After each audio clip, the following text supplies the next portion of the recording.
Diri hold up kundi usa nga modus hinpalit peragang ang natabo nga insidente sa opisina hiton Grand Tours dito syudad Katbalogan Miyerkules Oktubre 26. Ginklaro ini ang otoridad mahuman magsarang sa social media nga ginhold up ang mao nga establishmento.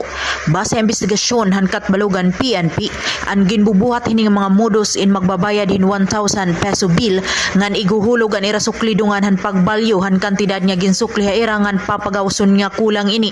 Makikita tika nga kuha itong CCTV footage ang suspek kamao nga modus pero nakalagiw ini mahuman nga mabistohan kahera hamao nga establishmento.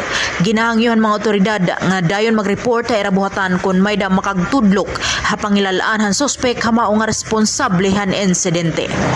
Parahan balitang waray indadapigan balansingan ugo pa kamatuuran Maria Arlene Gabon, Eastern Visayas Journal, Catbalogan City.